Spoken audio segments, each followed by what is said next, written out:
podcast that connects the dots for business leaders to drive revenue through effective marketing strategy. We chat with marketing experts on different topics that will help you ramp up your revenue. We stream live on LinkedIn, Twitter, and YouTube, and you can listen to us on your favorite podcast platforms. Marketing Demystified, the podcast, is presented to you by GrowGetter, your partner in growth marketing. And here's today's episode. Hello, everyone. Are you ready to be inspired, informed, and empowered with actionable tips to transform your marketing game? You are in the right place. Welcome to Marketing Demystified. I'm your host, Jenn Mancusi, CEO and co-founder of GrowGetter, your growth marketing partner. Change, change, change. It is the only constant nowadays. It seems that way, at least. But how can you navigate the need for change to keep thriving as a business? To discuss that topic, I'm joined by Megan Bowen, the CEO of Refine Labs, a progressive demand strategy and research firm focused on growth stage B2B SaaS companies. Welcome to the show, Megan. Thanks for having me, Jen. Excited for the conversation today. Yeah, really excited to have you on. I've been following Refine Labs for a long time, and you guys are doing some really great work. And I'm just honored that you are on the show today to talk about your perspective on change in business. Yeah, and there's been so much change over the last couple of decades and even more so over the last 5 years. And that's something that we preach and talk about a lot at Refine Labs is how you need to be evolving and continuing to adapt your strategies to just the changing realities that we're all dealing with. Absolutely. And why do you think, do you see companies struggling with change and why is that? Yes, I do. It's funny because, Chris Walker and I have been talking about this concept of really evolving your marketing or your demand gen strategy since 2019. And a lot of people, we talk about this a lot on LinkedIn, and a lot of other people have really embraced that messaging and talk about it a lot. What's fascinating, though, is I talk to 7 to 10 marketing leaders at B2B SaaS companies per week. And even though a lot of people are talking about the changes that need to be made and people agree in theory, what's actually happening in reality at most B2B companies is they are still running and operating on the old school predictable revenue lead gen playbook that really came to life in the early 2000s. And despite the fact that people, will acknowledge and agree that things have changed, their actual business strategies and tactics have not. And so there's still an immense opportunity for companies to take a hard look at what they're doing and create a roadmap and commit to making the changes that are needed to be successful in today's market. Yeah. What do you think it is that holds people back? Like you said, it's not that the changes that are needed, people are like, I'm not really sure. What you're hearing is everyone's going, yes, this is what we need to be doing. The old way isn't working anymore. We have to adapt. We have to change, yet they're just not doing it. What do you think is that blocker that is happening there for people or businesses? I think there's probably a few factors that are contributing to this. And so number one, and before I teamed up with Chris to build Refine Labs, I had a 15 plus year career in different B2B SaaS companies, and so I know how difficult it is. And the reality is there is extreme pressure to grow and to grow quickly, especially for these VC funded or PE backed companies. And because of that pressure, inevitably, and I've seen it over and over and over again, it leads to people grasping at what they believe are short-term tactics that will yield results, and leaning on the well-known playbooks, kind of like that old cliche of nobody gets fired for hiring IBM. It's like, well, these are the marketing strategies that people have been using for years and years and years. So of course, I'm going to use those as they're sort of cloaked and presented as if they can drive immediate lead generation, and those leads will immediately convert into sales opportunities and revenue. So I think that pressure and the fact that these strategies and tactics have been used for so long and they're so widely accepted that a lot of people don't question them, even if growth targets are being missed, by the way. So I think that's one big factor. at play. I think the second thing is, I have a lot of empathy for founders and executive teams at these companies. I think another factor is a lack of really understanding what the root cause issue is in their inability to grow their business at the rate that they would like. And so a lot of people will identify whether it's a marketing strategy or a sales strategy. That's why we're not growing, when there could be other core fundamental issues in the business. And they're not acknowledging those and fixing those root cause problems. So no matter what tactics they implement, they're never gonna actually solve for it. And then the third thing is, I think people have been brought up in looking at business metrics by department. So let's look at the marketing team and the sales team. And what we've found is, when you actually dig deeper and do a more granular analysis, take the marketing team, for example, and actually start to analyze your pipeline and revenue based on individual pipeline source, that's when it starts to really become apparent which tactics are successful and which ones aren't. And most companies either don't have the data infrastructure to collect that data to do the analysis, or even if they are collecting the data, they don't know how to go about doing that analysis in a way that's going to derive really crucial insights for them to make important business decisions. So, I think there's probably even more to say there, but I would say those are some of the three patterns that I see over and over and over again in my conversations with different CMOs and marketing leaders at these types of companies. Yeah, absolutely. I mean, working sort of backwards from what you were just talking about, that like not having the data to make the decisions is a huge, huge problem, because I see a lot of companies. I just had this conversation with somebody yesterday, like companies doing really good, seemingly good marketing tactics, executing them very well. Everything looks good. It's very buttoned up, but there's no tracking or even just a definition of what success is going to look like for a particular campaign.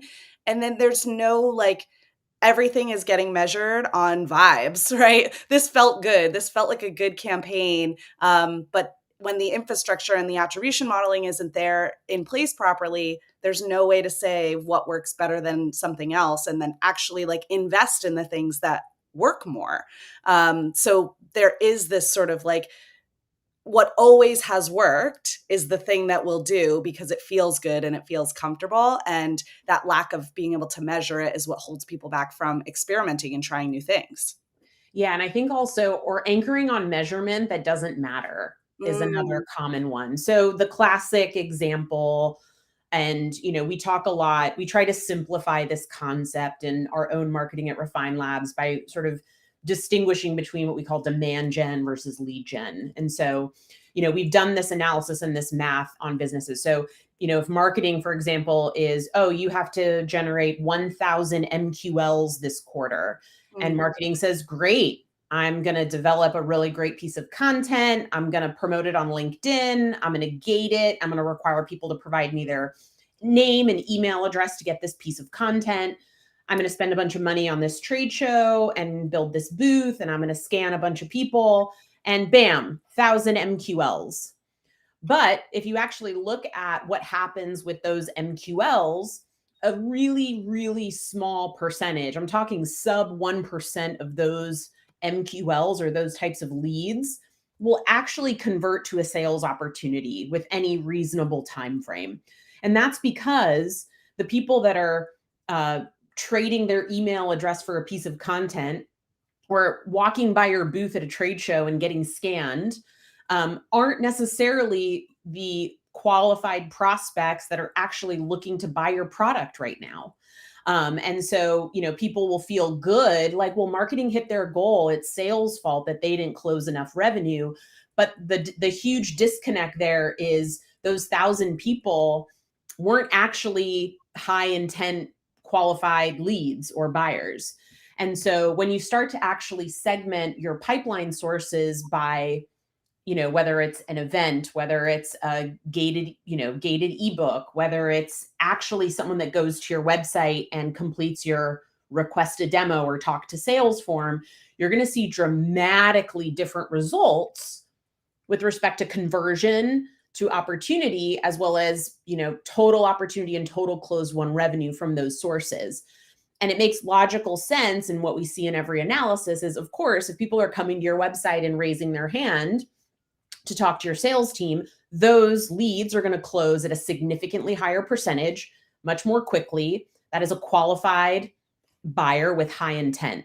And then the strategy that we recommend and what we sort of frame up as demand gen is really, how are you actually educating your whole market so you drive more qualified buyers through that flow, right? How do we get more people coming to your website and raising their hand to talk to the sales team?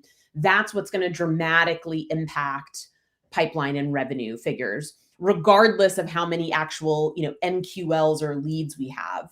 Mm-hmm. And so it's really anchoring on measuring what actually matters, and not vanity metrics that don't actually translate into a meaningful business outcome. For sure. For sure. And I think too, along those same lines, like I think people really struggle with the fact that there's no universal definition of a qualified lead, right? It's different for every business, and it's super, super important to define it for your business and make sure everybody is in agreement. That, like, if marketing thinks that content exchange download, for an email is a qualified lead and the rest of the business doesn't, there's a problem, there's a disconnect. And it's okay if that is a qualified lead for your business. That might be fine. Maybe it's low intent and maybe it's, it's going to convert at a much lower rate. But if you know how many you need to push through, you just need more. You're going to convert at 1% or whatever. If you're comfortable with that and everybody's in agreement, I think that's the problem, is like there's not that conversation about how do we define a qualified lead as a business? And do we all agree that this is what qualified means for us? Yeah. And I think the other piece, though, is also being, putting yourself in your customers or your buyer's shoes and acknowledging that your outbound sales strategy needs to be different for someone that gives you an email address for a piece of content or walks by your booth. You shouldn't enroll them in some super aggressive sequence to try to get a demo immediately. They might not even be in consideration or buy mode. And it's not to say that you should not reach out to them at all, but how about meet them where they're at? They're clearly in information gathering mode. So how do you engage with them in a way that acknowledges where they are in the process and provides value and information that's good for you and also good for them, without really high pressure or super intrusive sales tactics that actually could really turn the buyer off and be like, oof, even if I need that tool in the future, I don't even want to work with them. This guy was harassing me, right? Mm-hmm. Alternatively, I see this time and time again where people will complete the request a demo form and 3 days goes by, and then they get an email from an SDR that wants to qualify them before they can even go to an AE, and you're dragging your feet. It's like, hey, someone literally came to you and said, hey, I might want to buy your product. Mm-hmm. We should be getting them in front of our best AE as soon as possible to maximize on that opportunity. So it's also like thinking about not just what we're going to call it and how we're going to measure it. It's like, how are you actually tailoring your strategies to meet the buyer where they at it in the process to increase the likelihood of making them into a customer. And there's, and a lot of that is sales, some of that is marketing. A lot of it also requires that both teams are working together to really define the total strategy that's going to work and the role that marketing and sales play in each one.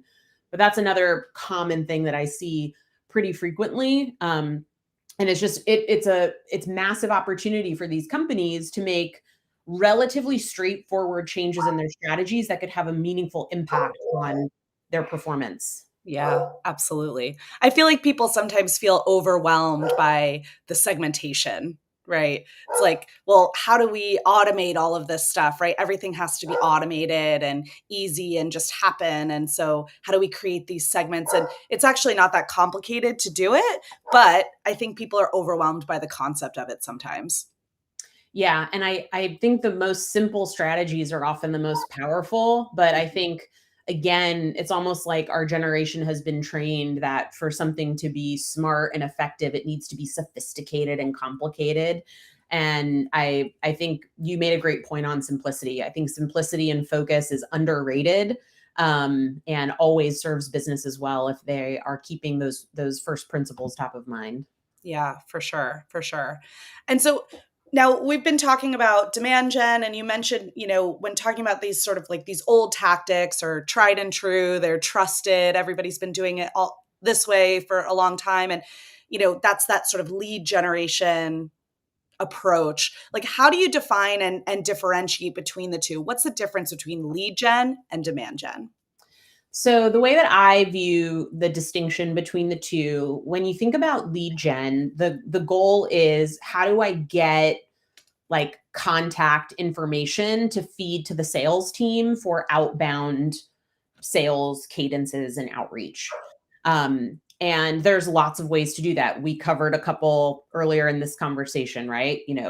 Gated content downloads, event, booth scans or event registration. There's lots of ways that you can collect contact information. And you can give those leads who might be firmographically qualified or fit the profile of your ICP to your sales team to reach out. But what I tell people is, like, what's the difference of just going into like a Zoom Info or an Apollo and filtering a list and just getting the names that way? There's really not a huge difference between those two. And it's not to say that sales teams shouldn't be doing outbound. Of course they should, right? That's part of the mix. And the thesis here is not that sales should only, respond to inbound demands, but the lead gen is really about, it's very transactional. And it's like, how do we get as many people as possible in our funnel? When I think about demand gen, the way I like to frame that up is, this is a much more holistic strategy. And there are a couple of pillars that underpin this. Number one is, at any given time, probably only 2 to 5% of your total addressable market is actually looking to buy your product right now. Your whole market isn't like preoccupied with trying to buy your product, right? Like, let's acknowledge that reality. And then you have the rest of your market that, okay, they're not looking to buy today, but they might be in the future, maybe as soon as next week, next month, next quarter, next year. But how you market to those two categories of buyers is very different. So for the people that are in market today, that 2 to 5% that are in market, we want to capture that demand. We want to capture and convert that demand. If they're actively looking for you, they might be on Google search. Absolutely. Let's have a paid search strategy so that we can capture that demand and bring it to us. They might be looking at review sites like G2 or Capterra and kind of comparing solutions. There are great strategies that you can leverage through that type of channel as well. And in many cases, a lot of that I would also classify as lead gen, right? This is like very transactional. Let's be smart about our digital marketing. And for those that are out there on the internet looking for a solution like ours, let's make them aware of ours and do what we can to convert them into our sales pipeline. But again, that's such a small percentage of your market. What about the rest? What about that 95 to 98% of your market that's not actively looking for your product? The way that you win today is that you begin to deploy a strategy to make them aware that you exist, aware of the problem you solve, aware of your solution, aware of your brand, aware of your differentiation from the competition, and knowing that you're playing the medium to long game in that arena, right? And how do you develop really great content, both from an organic and a paid perspective? How do you deploy that content in places where your audience is already spending their time so that you can achieve that goal of building that awareness with your target market? And the goal is, at any point in the future, when they do become ready to buy, they already know you exist. They know you exist. They know your brand name. They know why you're different from the competition. Maybe they come straight to your website and fill out your request a demo form. Or maybe they pass through Google by Googling your company name via branded search. And so that's really the key is having a marketing strategy that covers both of those categories of buyers. And what happens today is when you just focus on lead gen, you're just thinking about that first category, which is a much smaller percent, and wanting to force everybody through that. Let me get as many people as possible and try to sell to them, versus understanding the broader dynamics at play in the market. And so that's how I like to think about it and kind of distinguish between the two. And to be clear, a lot of this is nuanced, right? There are some businesses where lead gen tactics make a ton of sense. Your ACV is really low. You have more of a transactional sale. It's a B2C product like that. Those types of tactics can work. When you're talking about a mid-market or enterprise B2B software product that costs anywhere from $50,000 a year to $200,000 a year, where there's like 5 different people at the company that need to be part of the buying decision, those transactional strategies don't work. They're not just going to buy your product.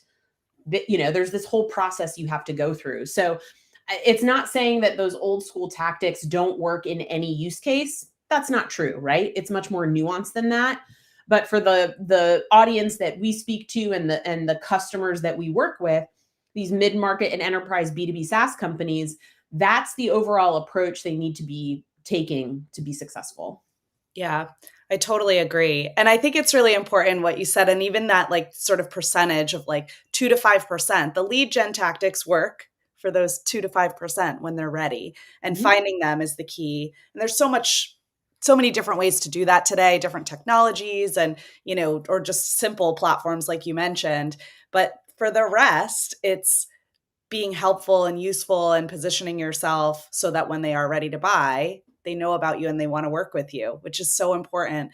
And I hear a lot people, founders or CEOs of businesses saying like, I don't really have time to focus on the brand piece right now. I really need the short-term revenue. And you can't really get it without focusing on brand, right? There is so much wrapped up in making sure that you're well positioned, you're well differentiated. And just the way people buy today, they want to do research, they want to like figure stuff out on their own. They're not going to come and talk to you on the first day that they discover your website. They're not going to say, "Yeah, I want to have that demo." They want to play around a little bit. And if you don't have that available to them, they're going to skip over you and talk to somebody who does. Yeah. An important thing I like to tell CEOs and business owners, and again, I empathize with this. I've been in this position too. I've tried these tactics and have learned firsthand that they don't work. It's like, obviously, you have short-term business goals that you need to meet, right? Hopefully, you've done your part with respect to forecasting and goal setting so that you're not totally setting yourself up for failure. But what I tell people is the things that move the needle the most in the short term is actually current customer retention and expansion and outbound sales. Like those are going to be the tactics that impact your revenue in the short term. Now, if you want marketing to support that, there's opportunities there. You can have an entire customer marketing program that's focused on, cross-sell, upsell, expansion, product adoption to improve retention. If you have an active pipeline of prospects, you can engage in a pipeline marketing campaign to deploy, messages on social media to people that are already talking to your sales team to help them move through the process and say yes, right? A great tactic there is to put, really compelling case studies and user testimonials in front of people that are actively in consideration to help them, get them over the finish line. So there are different marketing tactics that can be used to support that. But just from a business perspective, like those are your levers for short-term growth. Mm-hmm. Now, for medium and long-term growth, that's where marketing comes into play. And so I think it's also acknowledging that marketing is not magic. Sales is not magic. Customer retention is not magic, right? But understanding how you can use your short, medium, and long-term levers to deal with the reality that you're in. Yeah, for sure. And I think too, I'd like to tell people like those long-term strategies, not doing them doesn't help you 6 months from now. Like everybody's coming back in 6 months going, we should have started this already, right? There are certain strategies and certain tactics that take a long time. So saying it's not really a good time to do it right now, you're just going to come back in 6 months saying, we wish we had gotten started. Now we're behind. So it's important to invest in both and sort of have that balance of how are we meeting our long and short-term goals at the same time. Yep. And so tell me, how do you see, like, what role does, this kind of evolution of demand generation play in adjusting to broader business change? Like, what are some of the things that companies need to be thinking about holistically when kind of making this shift? Yeah, I mean, I kind of go back to like the core business and marketing fundamentals. And I tell people all the time, like, marketing can't fix a product that isn't good. Marketing can't fix a product that the market doesn't need or want. Marketing can't fix poor unit economics in your business model. And so I think people, especially I would say in sort of like the COVID boom of 2021, we had so many of these companies, be founded and start and injected with cash. I think without a lot of the critical thinking about, like, are these companies actually set up to be successful businesses, right? Or were they just in the right place at the right time? They got a bunch of capital and now they're trying to brute force their way into growth when they might be building on a really shaky foundation. And so when things aren't working, with a customer, for example, one of the first things I try to examine, and it's not about deflecting accountability, but one of the first things I try to examine is, what's the overall business strategy? What is the historical performance? What does growth look like compared to history? How has the market changed from when the company got started? Does the market actually need this product? Like, people skip over these steps and just immediately jump to, our sales team isn't doing good enough, our marketing team isn't doing good enough. And I really think CEOs and executive teams need to take a really hard look at that stuff. I think the second piece is when people are ready to make this, or maybe there's a marketing leader out there who knows that they need to make this change, but they need to convince their broader leadership team to get on board. The only way to do this successfully is by putting together a data-backed business case. The only way you're going to convince someone that isn't already bought into this way of thinking is to show them financials, data analysis that proves that what is happening today is not effective, and shows a roadmap of how we can adjust and adopt strategies to drive, better and more effective results.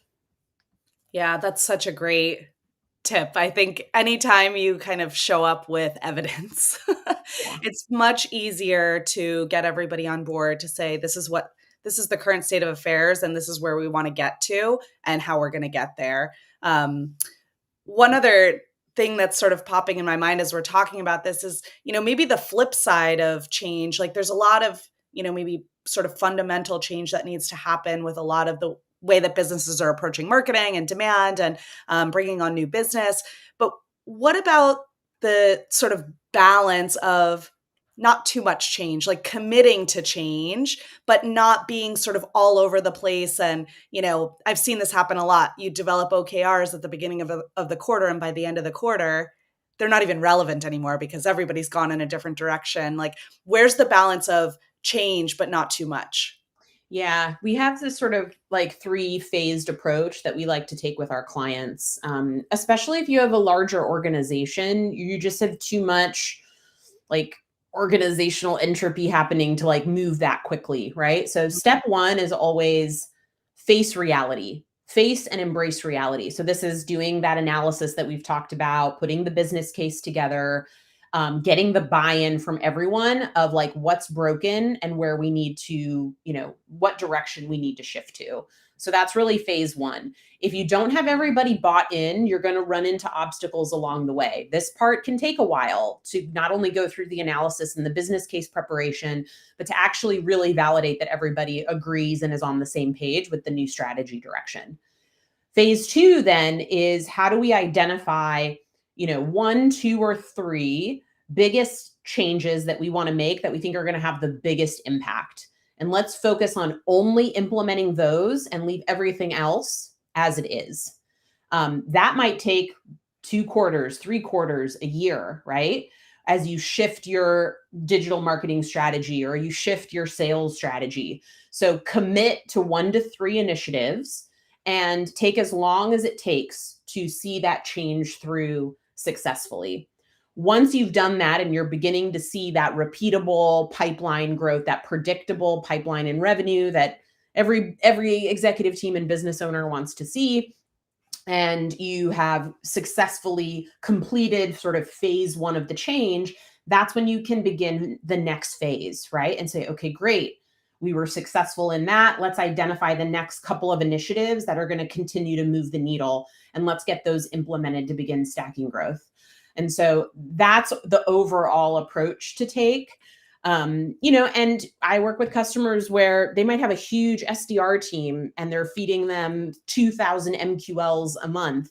And well, they need something to do. So it's like, okay, let's keep certain lead gen campaigns going for a while we launch new demand gen campaigns, and over time start to shift, gradually. And then we can also say, great, you have these really talented team members. Let's identify another set of activities that they can own and begin to train them up on that. For example, posting content on LinkedIn, social selling, tactics and strategies, so that we're still keeping that person busy full time while we're also making this shift, right?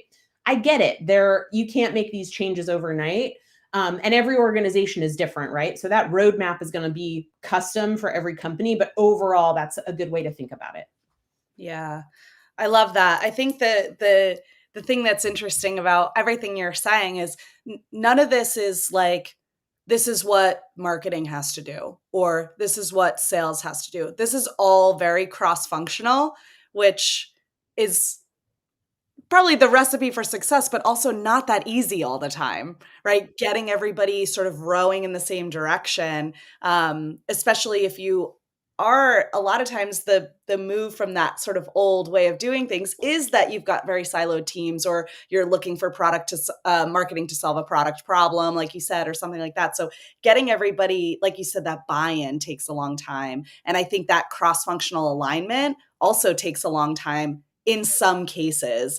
And that's really important, because I don't think a really fundamental change like what you're talking about is possible if people are kind of working in different directions. Yep, I agree. Yeah.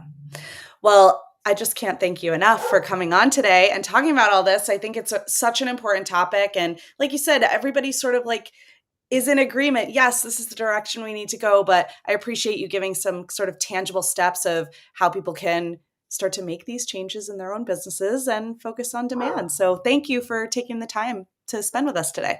Thanks for having me, Jen. I enjoyed the conversation. Absolutely. Thanks everyone for listening in. We will be back with another episode in a couple weeks. I'm talking to Sarah Giddens